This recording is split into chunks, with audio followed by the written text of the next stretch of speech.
মনে রাখতে হবে যে পালিয়ে যাবে না বলে পালিয়ে যায়, সে আসি আসি বলে কোনোদিন আসবে না। আর যে আসবে সে এরকম টাইম টেবিল দিয়ে দেশে আসে না, সে আসলে এখনই আসতো।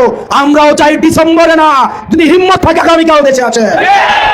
আপনারা কিছুদিন পরে পরে দেখতে পান যাত্রাবাড়ি ফ্লাইওভারে একদল নিষিদ্ধ জঙ্গি গোষ্ঠী যাত্রাবাড়ি ফ্লাইওভারে বলে জয়, ওদিক থেকে লৌহজন গিয়ে বলে বাংলা। এই মাঝখানের পুরো অংশটা দৌড়ের উপরে থাকে। যারা দৌড়ের উপরে থাকেন আপনাদেরকে আমরা বলি, আপনারা যাদের জন্য জয় বাংলা স্লোগান দেন, এই খুনি শেখ হাসিনা, উনি আপনাদের নিয়ে কত চিন্তা করেন একবারও দেখেন।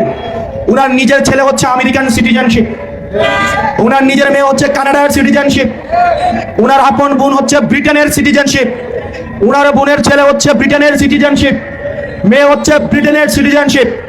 উনার বংশের একজনও বাংলাদেশী নাগরিক না। আপনারা মনে করেন উনি হচ্ছে দেশে আসবেন আপনাদেরকে বাঁচাতে? উনি যদি দেশে আসতেনি, উনার ছেলেদেরকে, উনার মেয়েদেরকে, উনার পরিবারকে উনি আগস্টের শুরুতেই বিদেশে পাঠিয়ে দিতেন না। কর্মীদেরকে বিপদে রেখে উনি এভাবে পালিয়ে যেতেন না। মনে রাখতে হবে যে পালিয়ে যাবে না বলে পালিয়ে যায়, সে আসি আসি বলে কোনোদিন আসবে না। সে যদি আসতেই হয় তার সন্তানদেরকে দেশে এসে বলেন জয় বাংলা স্লোগান দিতে।